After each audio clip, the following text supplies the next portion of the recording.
For the second time in its history, and the second time this month, Calgary's Glenmore Reservoir overflowed. Unable to contain the floodwater in the Elbow River, the city has declared a state of local emergency.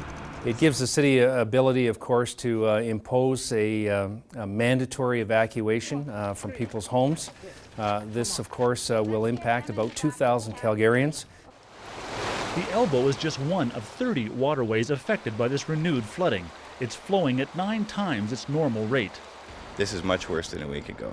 A week ago we had some water in the trees, but not like this. It wasn't nearly this deep. Calgary isn't alone. At one point, Okotoks had a meter of water downtown. Several people were airlifted to safety. In Sundre, 100 people had to leave their homes.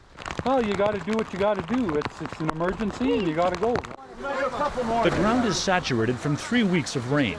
Even though Albertans were expecting another round of flooding, this time the damage is more widespread, with more communities affected. Throughout the province, rain has turned ditches into streams and streams into lakes. This used to be Jumping Pound Creek.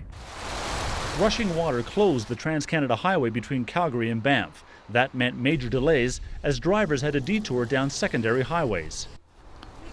In Cochrane, rain washed away a chunk of this hill. My next door neighbor told me that it sounded like a helicopter coming down low over the house, and then she looked out and she saw that mess.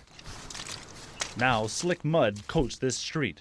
About 6 inches of water in the basement, and a mudslide through the backyard, so we don't have too much of a yard left. We opened up the gates just so the water can flow right through.